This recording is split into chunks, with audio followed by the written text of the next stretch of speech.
in the economic, political, and social sphere here in Guyana. I want to welcome you again to the program, Brother Tacuma. As usual, it's always a pleasure, to come and to, have this discussion. Persons, viewers look forward to it. Well, last week, we were to have continued our discussion, but because of the Diwali celebrations and the usual problems on the East Coast, getting transportation, getting to and fro, particularly me, I decided that it would not be the best thing to come down and then find myself in a bind getting back to the village. So at the last minute we called it off, but we played the previous week's program. So but we're here this week and we're happy to be with you once again. We have lost Sister Patricia Truckman, the wife of Brother Desmond Truckman, and I'm sure that the WPA and those who know Brother Truckman are experiencing and sending out their condolences to him. And Brother Ogun, would you like to speak on behalf of the WPA in relation to Yes, and also on behalf of not only the WPA but this program Groundings. Yeah, it was right. Brother Truckman had been in the very early parts of this, identified with this program. Yourself and him took this program, basically by yourself for years. Then I joined you. I joined you all, and so you have been very closely associated with the program. So, he's a very special colleague of us, both at the level of the party and the program. And we have lost his wife, and we want to, as a party and as a program, to extend our deepest condolences to him and to his family, his immediate family and his close friends. The sister died after struggling for some protracted period with an illness, and unfortunately it got the best of her and she died on Monday last. The funeral will be tomorrow at 12:30 at Inland South Ramfield Church. So, yes, Inland Pentecostal South Ramfield Church. So all of the persons who may have known her or who may have known the Trotman and have an interest, we are appealing to you to attend the service and to show our final respects for the sister. The service begins at 12:30. 12:30. So you can all go down there and give support to Brother Truckman, his children, and the extended family of Sister Patricia, who, as Brother Ogun said, lost the battle after being ill for quite some time. The people of Bedford team, you're invited to a special meeting tomorrow at 6 p.m. at the St. Mary's Parish Church, the hall of the St. Mary's Parish, to discuss the baby land issue. So all those, really it should be a meeting that is well supported, because the land issue is of interest to all the residents of BV who have been born there, whose foreparents grew up there, and who have an interest in the continuing attempts at appropriating the ancestral lands of that village. So at 6 p.m. tomorrow, Monday, the 31st of October, residents of BV, please find yourselves at that meeting at the St. Mary's Parish Hall.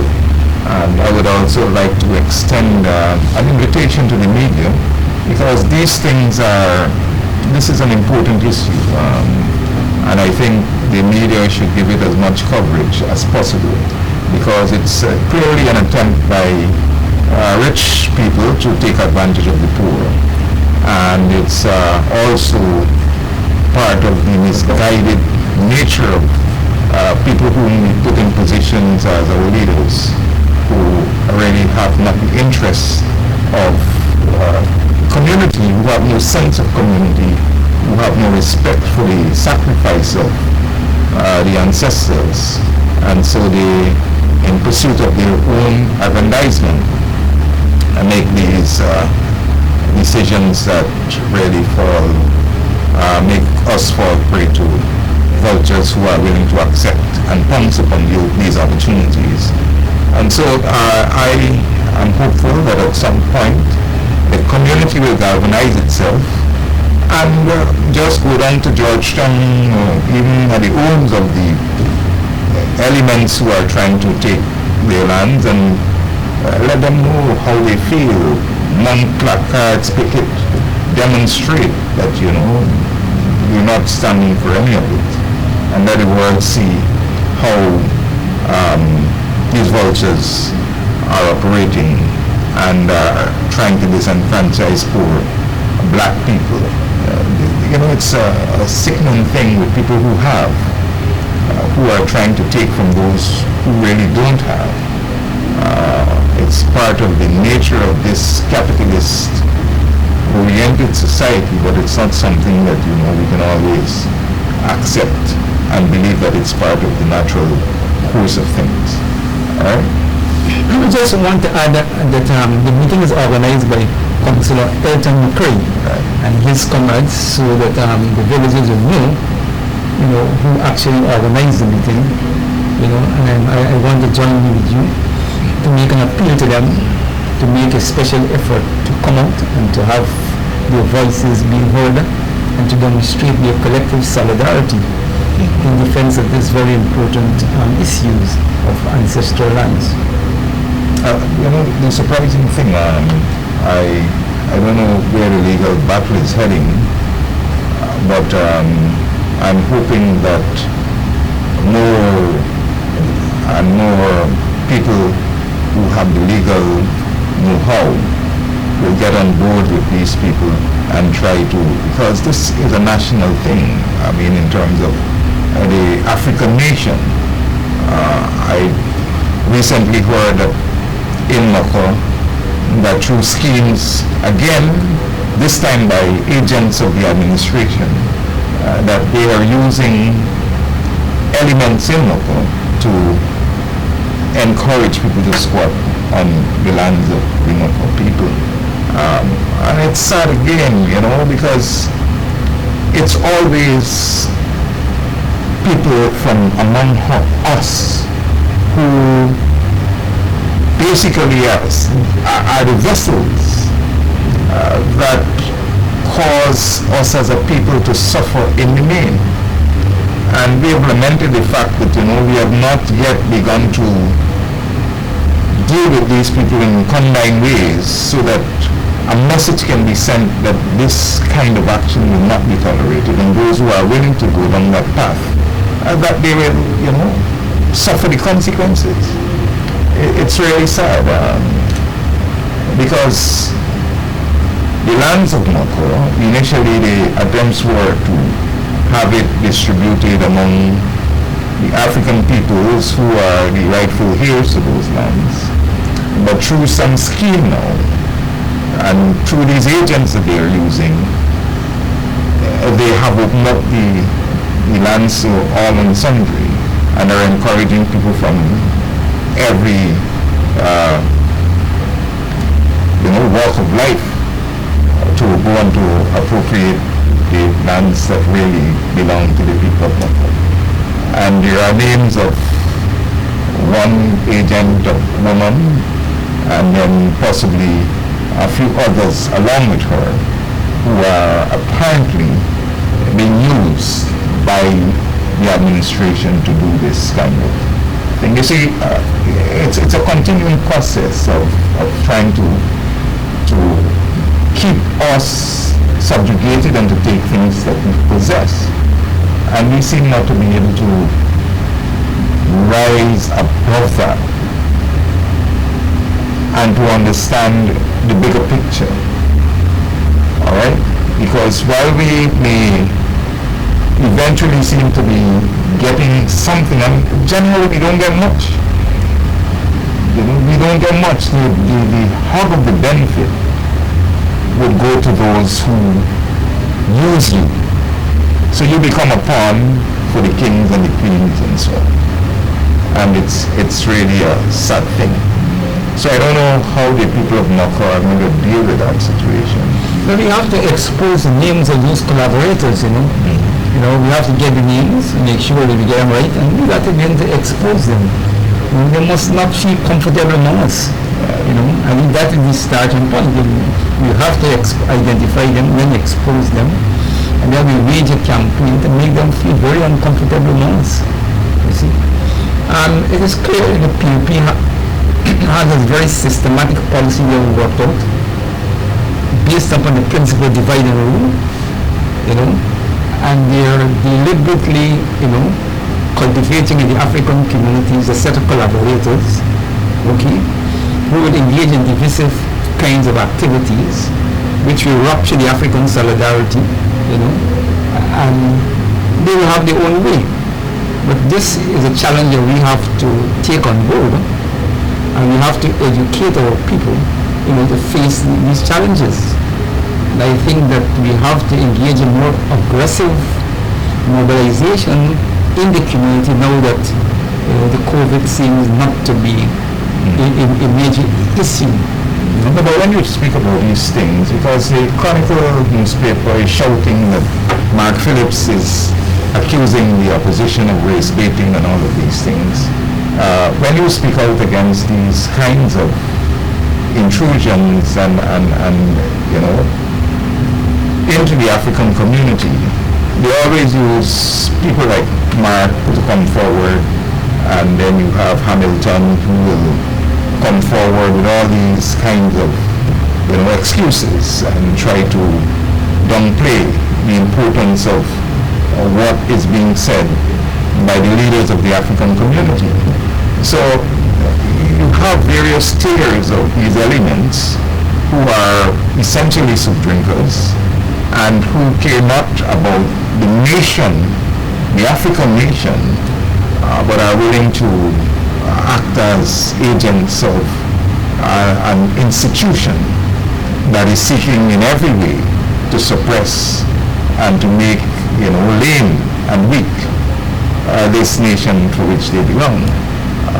But it's a sad thing, and if you say that the South Africans had devised means of dealing with those agents, and that we have a need for that kind of response here, then you're going to hear another big outcry. But it has to get to a point where these people must know that it is not something that we can allow, you know. You see, we have to learn the culture of doing less talking and more action. You know? But it's sad, and that brings us again to, look,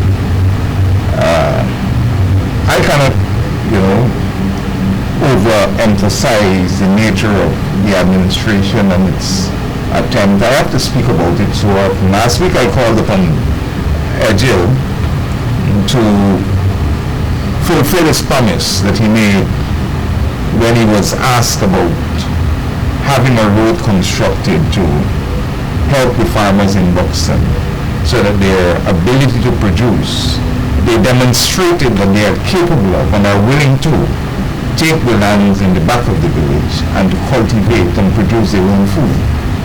And now the PPP have come, and it's not only Buxton, but Mako, Ithaca, and all these areas.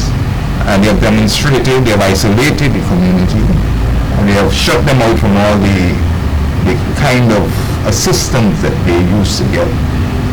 We don't know where the tractor is, the excavator, the bulldozer that should have been left with the village. And to some extent the blame has to fall on the APNU administration that was there, because they're the ones who initially, you know, they didn't hand it over and leave it with the community.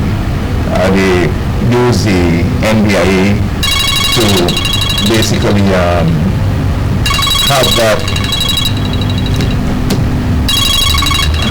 just excuse me, the NDIA to keep those things in their possession, so when the government changed, essentially they utilized the resources that were left for the project to buy tractors for the Amerindian communities, and then they never fulfilled the project requirement of handing over these things to the community. All right? And then they have abandoned the project to the extent that the farmers are now faced with tremendous problems of flooding, of poor drainage, lack of access to their produce, and the inability to bring out what they and so the despondency has grown, and you find a falling away. Right, so Agile went, they duplicate the villagers, they gave a few contractors a small bridge here, a bridge there, maybe about 12 bridges to build. But the question of the road, he did give the impression that he had the authority to pronounce upon it. But of course he didn't speak to the likes of the Vice President and Air Finale and those. So now we are hearing nothing of that. If, as the Vice President and Air Finale are touting that they are looking at one Guyana and they have an interest, because Ali went to Buxton at the museum when they had their anniversary in August and shouted that he has nothing against the black communities. He played dominoes in Buxton, he used to go there eat with friends and so on. Promised that he will see to the village. He also made promises, but these things are not materializing. Those are trivial things the president is pointing to. Yeah. Him, eating Buxton and trading Buxton, trivial things. You have to look at his government policy. And the PAP policy towards the African community is not something of today. We have seen it for 23 years, from 92 to 2015, and then we see it continue from 2020 onwards. So they're not in any position to make any really significant case against the kind of criticisms you and others and generally the African community are making. But as I said, the issue here for African people is to stop talking and act. Buxtonians will have to remind themselves, the farmers, and go in front of the Agile office and remind him of his commitment. Well, let's hope, because I'm going to continue to speak about it. Let the world know that, what they speak is not what they actually live, right? And this whole question of one Guyana is just a facade to play to the international community, but in reality, all the undercurrents are there. We must return to the Public Service Credit Union. Here again, we have agents who are being used, and I don't know, they should have had an election as determined by a pronouncement from the court. They tried to overturn that decision. They went to the court again before the time for the election and the general meeting. They were denied. Yet they called the meeting, and as Trevor then explained, no agenda. Nobody understood what they were going to the meeting for, and so on. There was no mention of an election because the judge specifically outlined that the meeting should have, the election should be carried out by the same agents who carried it out before, using the same method, vote online and so on. There was nothing, there was no public, announcement of an election as far as I'm aware. All they were asked to do is to attend a meeting. And so the call for boycott by the one faction, which was successful, demonstrates, and it should tell them something. that people are not buying into their scheme. You know, but here again we have another set of black people being used to facilitate the destruction of our people. Right? And so far, you know, we have not demonstrated forcefully enough to them that it will not be tolerated. But a message must be clearly sent to them that this is really, you know, going overboard. You cannot hold your entire people at ransom simply because you are possibly getting some kind of benefit from agents who are feeling a bite or a squeeze from the progress that has been made by the intervention of a new initiative that is forward-looking and that is seeking to help your people. All right? And so you have pulled that entire process back, you know, in support of a plan which essentially we can assume was hatched by agents of the state and by the economy, the financial economy of the rich banks and lending societies and so on, that claim that they are being affected by black people not putting their monies into their agencies. So all these are things that, you know, I mean, we're talking about the government, and you said that they have clearly worked out how they want to treat with and deal with black people in these ways. But when they use the black people as the front persons, they can always pull themselves back and say that we have nothing to do with this. And that is why we have to make these agents know that their behavior will not be tolerated. Right. You see, that is always the challenge of people who are oppressed face. And that is one of the most telling evidence of oppression. When the authorities, whoever they may be, colonial, local, whoever they be, once they're able to have your people acting against their own interests, it is the most clearest evidence of oppression. So when the PPP do what they're doing, they're in fact demonstrating beyond any doubt that they're collectively, systematically engaged in a system of oppressing African people. But that is the classical approach of oppressors. You know, one of the most hurtful part of oppression, you see, if they use their own, it generates a kind of consciousness and a kind of resistance.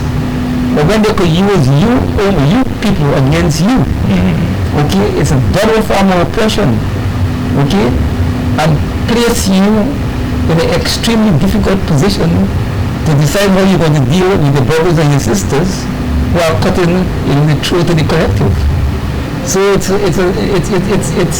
very vicious form of oppression, and it requires historically the way people deal with it. You know, it requires, you know, a people, you know, reaching a point where they find an appropriate response, you know, to push back that kind of oppression. Hopefully it will happen there at some point. Hopefully it will happen. We're not going to be able to get rid of this eternally. Yeah. But I would like to encourage the entire membership to continue to demonstrate, to push back against those who are the 9 people who are there, basically sitting on progress by the Public Service Credit Union, and I'm going to encourage Trevor Ben and his team to continue to fight and not to give up. Because I looked at the Trevor Ben's team, and I see people who are forward-looking. I know many of those people. I know that they're conscious in terms of where their minds are set and their understanding of where they should go in terms of taking that agency and having the benefits directed in the right place. And I'm hopeful, and I know that they have a vision. One of the things that Trevor did say is that there is no vision among these 9 people. He did point out that the only thing they know to champion well is what they should eat when they have the meetings. As soon as you ask what is to be eaten for that session, they come up with a list of menus. But from listening to that team and what they put forward in terms of where they want to take the Public Service Credit Union, you see that the PPP and the financial institution, which these institutions that are in the main controlled by other people, are not the African community, that they are not going to want it to go in that direction. All right?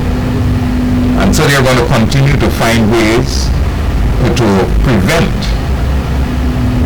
the Ben faction from getting back there. I heard him even say that the current acting head of the agency and others were saying that, Trevor Ben will not ever be back there in the driving seat of authority.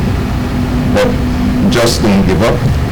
I think the membership has a role to play, and as he mentioned, the interest in taking it back to the court, that if that is an initial step, pursue the course of justice through the legal means, then do that, and let's see what is going to happen. The problem is that, the institution that is there to govern the co-op societies and these institutions, we have seen them being used by the PPP. Initially, remember when he was Minister of Home Affairs and so on, that he attempted to have the ministry insert itself into the cooperative agencies, the cooperative societies, to shut down a number of them, and we had to come out and cry out against that because we understood the reason for that many of these societies are in possession of assets, and that asset basically is land. And so by trying to shut them down, that they were seeking to take control of the lands that were possessed and that are possessed by these societies. And here again, the agency is quick to jump in, even though there was no clear defined reason for the dismissal of Trevor Ben from that position, that they were quick to, because of course it was an orchestrated thing, and to remove him from heading the agency. But in the current situation where the court made a decision, they are not jumping in to say, well, look, the court has made a decision, you have to pursue the course of the court. You understand? They're not interested in justice. They're in a march. But you see what I've got. And they're in a march is totally not in the interest of the public servants. It's a sad thing, but we have to fight and we have to keep pushing back. Charandas Prasad is back in Guyana. Back in news. Back in news. Not for good, not for good reasons. But I got word that the man actually was here. He had come back a month before, and it's only after the video went public that the president came out to make a statement with it. But they had already recalled him because of the Indian government's involvement, and it was so egregious that he could not stay. But what do you think about, that situation? Well, in a way, it's kind of poetic justice. Man who bring them the appeal, he got to bring them himself. He brought him on and he got on himself eventually. But I think it demonstrates that the man is not a very stable element, and his instability, have a very clear line of destructiveness, and it is those kinds of elements the PPP has a kind of magnet to attract. Okay. And to use them, for whatever designs they have as a party in the government. This matter is almost a year old, which means the government of Guyana was sitting on it, and it's only after it became public and became not only a national embarrassment but an international embarrassment that they eventually felt forced to act. What I find interesting, and I try to keep my eyes on, especially how the Indian community and Indian activists deal with this matter, because when he brought them the AFC government, he was a hero, and when the PPP sent him to the Indian motherland, many of them felt it was a fitting reward for a job well done. Now he went to the motherland and he disgraced not only the government but by extension the Indian community in Guyana. And I'm listening and I'm waiting to hear the Freddy Kissoon and others, condemnation of his behavior. Some persons are trying to see that the thing only became public because is a woman of some social standing in India, because she's a doctor. And some people want to see if it was an ordinary Indian woman, it might have passed, What is important is the very fact that the abuse and the nature of the abuse, is totally not in keeping with the behavior of any diplomatic personnel, more so a person who heads a diplomatic community of his or her country in a foreign land. And whether it is an action against a socially well-placed woman or a woman of a lower social status, the crime is the same. And the condemnation, is valid regardless of the social and the social status of the victim. But what is of great interest to me is the politics of it, One would have thought that a PPP government would have had, in its consideration, see India in high esteem. I would not have to wait a year to recall an ambassador who have created such a grievous crime in India. That they would have seen that it is important for them to demonstrate respect for the Indian people and the Indian government by quickly, as soon as that thing is being brought to the attention of the government, to take action. So I find it very interesting, the contempt they will demonstrate, for the Indian government. And I guess, I'm almost certain that the Indian government probably had something to do with, the release of the video as a way of putting pressure on them to act.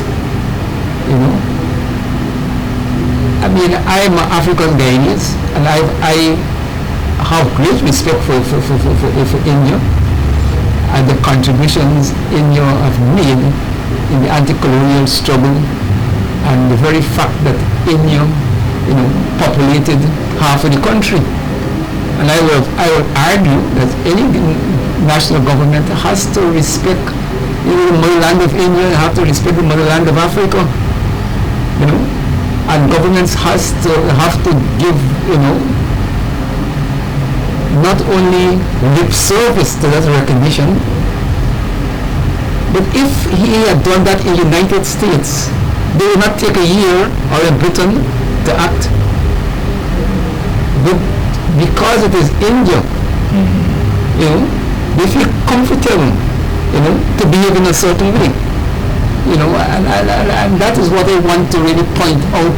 In a sense, being disrespectful. Very disrespectful and contemptuous. But I mean, this is not the Chandas is not. It's typical PPP behavior. Remember the incident here with the likes of the incident in Esikribo? No. When they flew up in the face of the ambassador. Yeah. So it's typical Indian PPP behavior, and it's really regrettable that it had to reach that level out there. But Charandas will feel comfortable doing that because, you see, if he had done that here, there would not have been a reprisal. So they believe that they can take the same behavior that they are accustomed to in Guyana, that they can take it to other places and that it will be accepted in the same way. So it's cultured, behavior. And so the response to them would definitely be something of a culture shock, right? But we're not going to be surprised that he's going to be posted or because you don't get a sense that they're going to feel that he has been fully compensated for his act of treachery, and so they're going to find ways of continuing to make him feel, comfortable. Yeah, comfortable and worthy as so it's only going to come out when somebody leaks the benefits that he continues to get. But I'm sure that he still is receiving. Yeah, people they haven't dismissed him. They are recalling him. Right. So he's still employed in diplomatic service, foreign service. So that's. But so that's on the international scene now. I mean, what's your thoughts about Britain and? British Prime Minister. Not necessarily Prime Minister, but the events that, the Conservative, they're going through what can we say? Some kind of turbulence, and that is basically taking them down a road of uncertainty. The entire British economy is on a road downhill, leading to resignations after resignations and so on. But not discounting the fact that Richie Sunak has been, that must be lauded, that the party should recognize and can recognize that they have reached a point where it's not a matter of putting someone basically for the sake of making them or for a show or so on, but they are putting someone who possibly has not only experience from his own involvement in enterprise to take the economy out of the current state of depression that it is facing. Because of course UNAP would have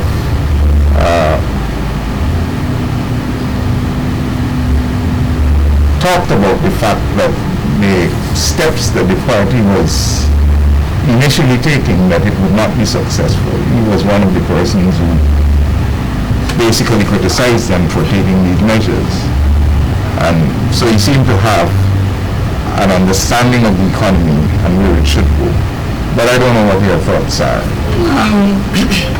My interest in this is more, not so much the crisis in the Conservative Party, because those are institutions that have a long history and they're going to rally their shots.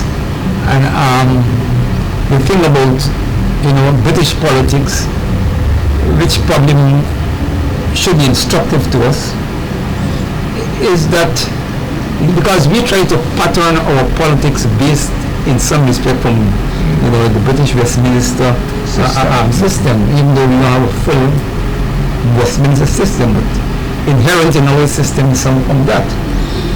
And the concept of party leader, which should be important to us, whereas in Guyana, the third world, when a man becomes party leader, there for life. He's there for life. He take over everything. But in those countries, party leaders are there to articulate and implement the wishes of the party. And as soon as you can't do it, the party will remove you. And sometimes you don't even wait for them to remove you.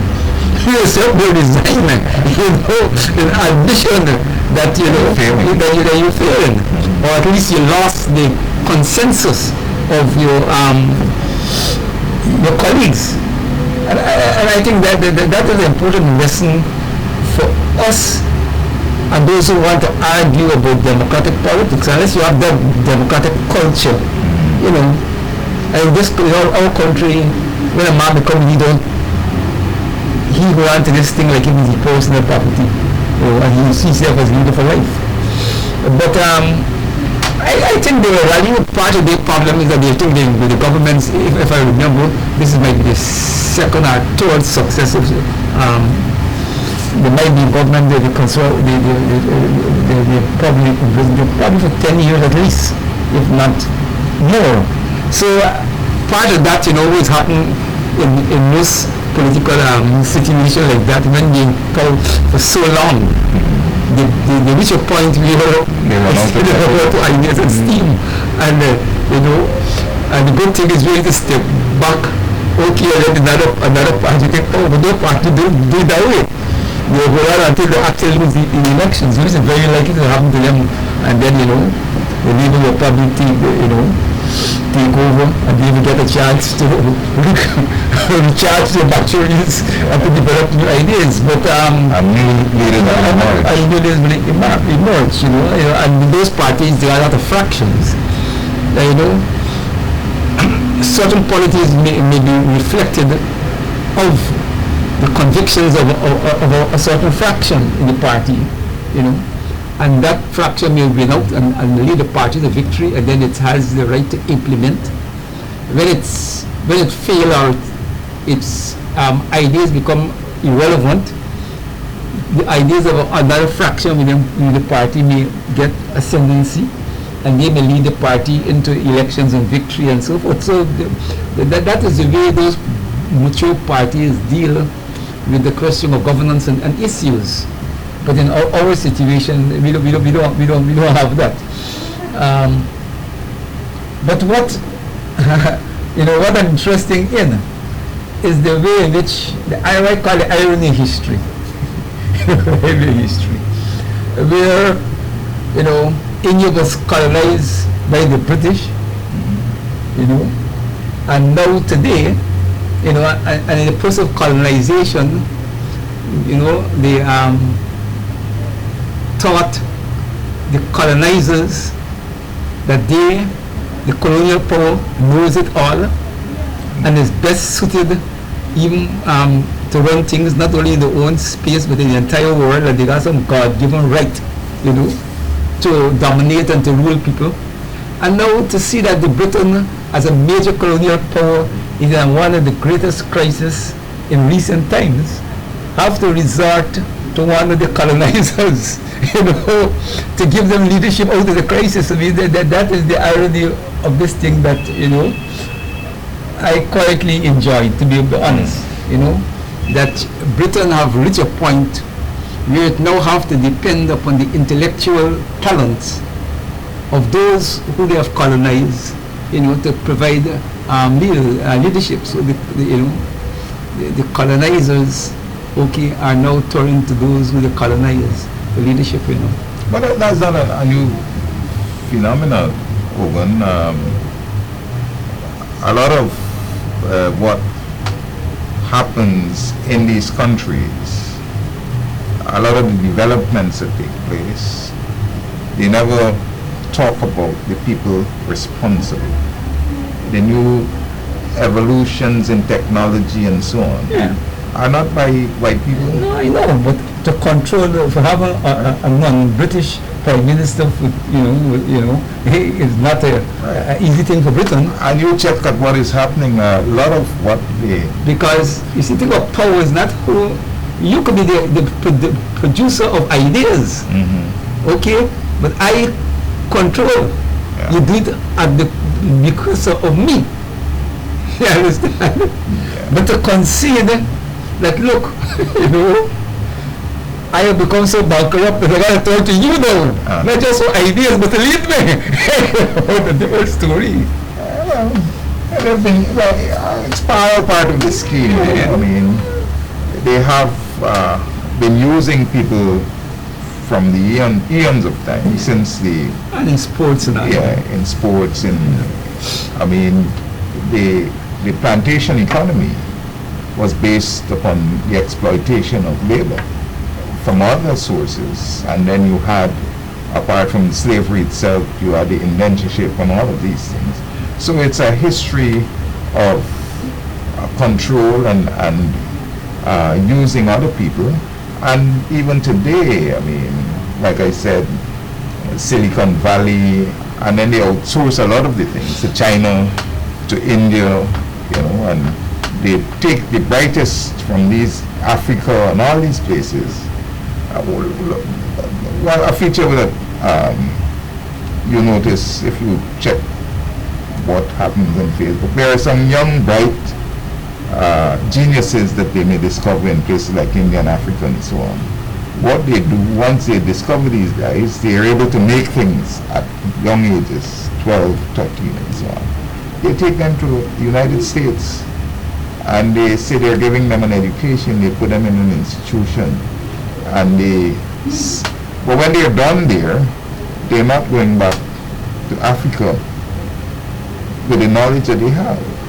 They're going to stay in the United States or in England or whatever European country they've been taken to, so that the kind of skill and knowledge that they have will be used in those countries for their own development. Right? So it's part of the nature of the colonizers, and so the economy of these countries continue to thrive upon the skill and the knowledge and the strengths of others. All right, so...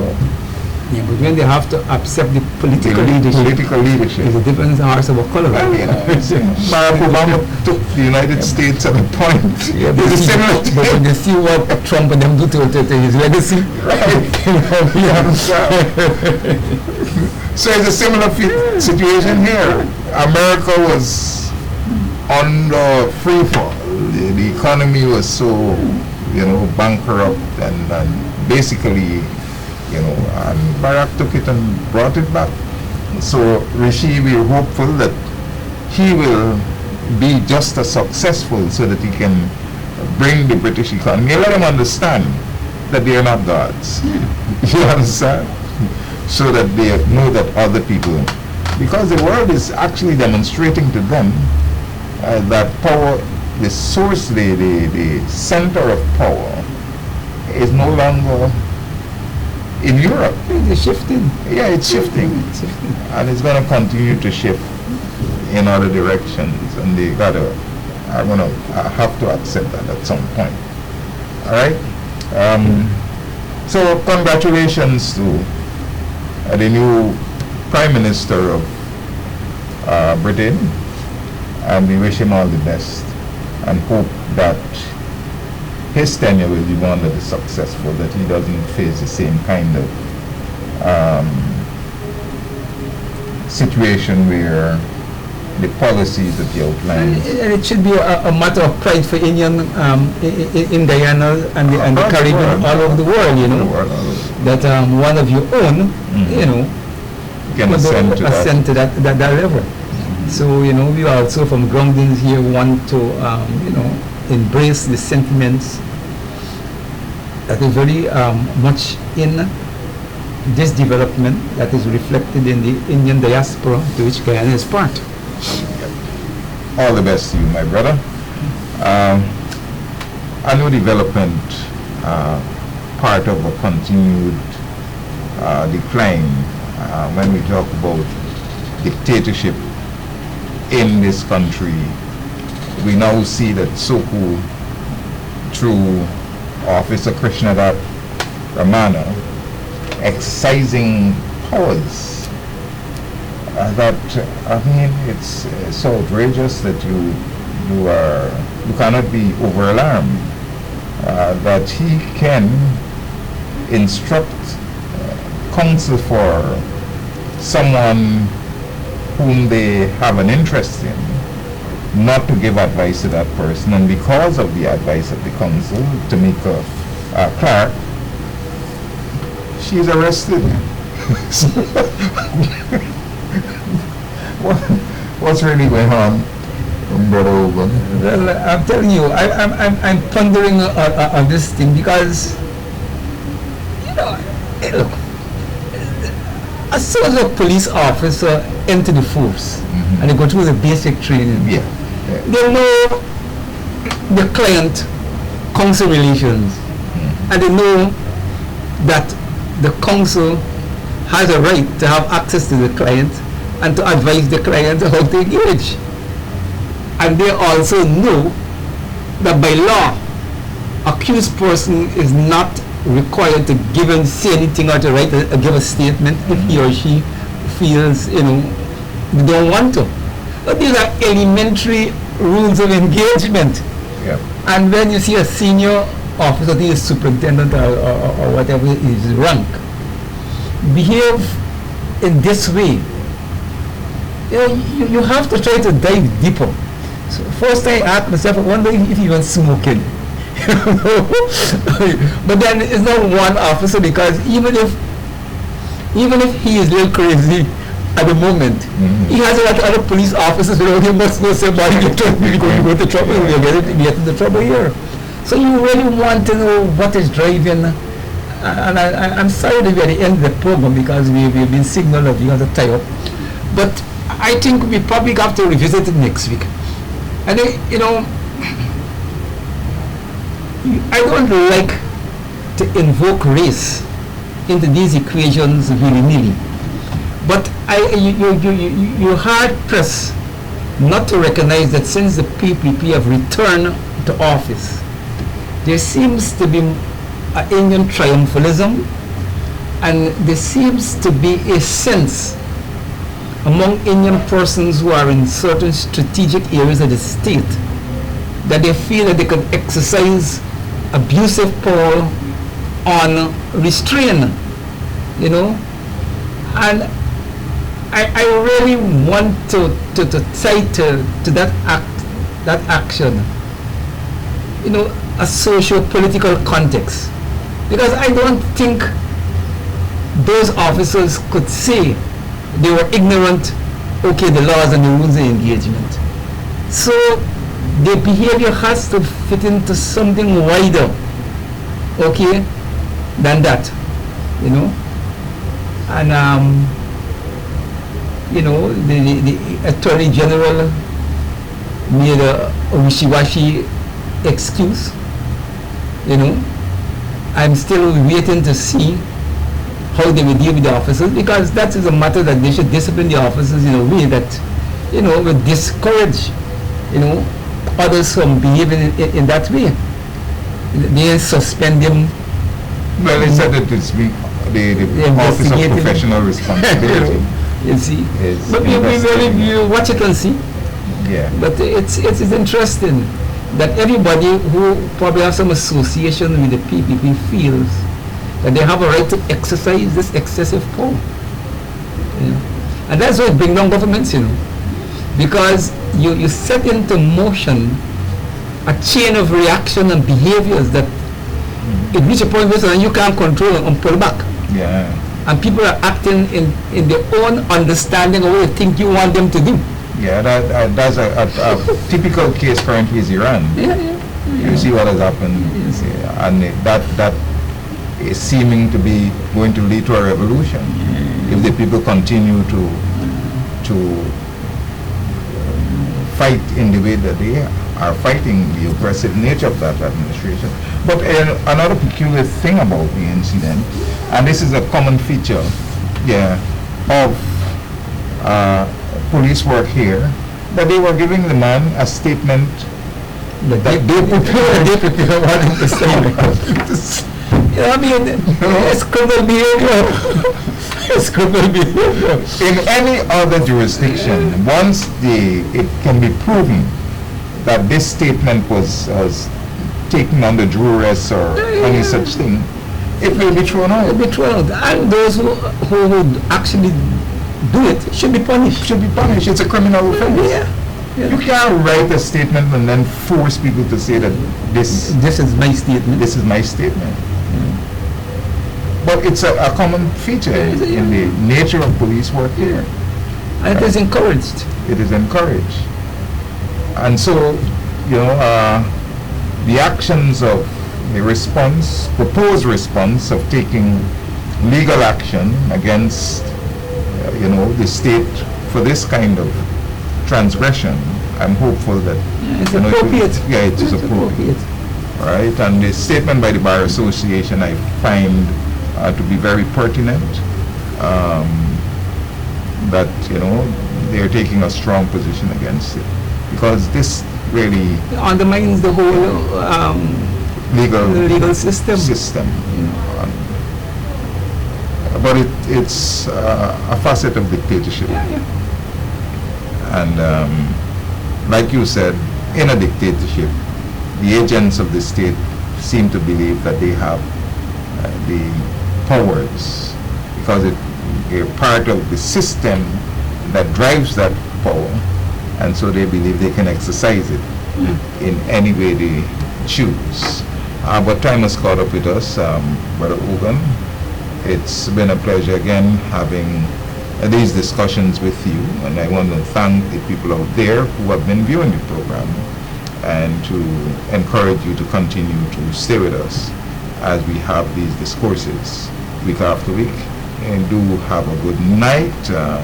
See you next week, same time, same channel, for another program of Walter Rodney Groundings.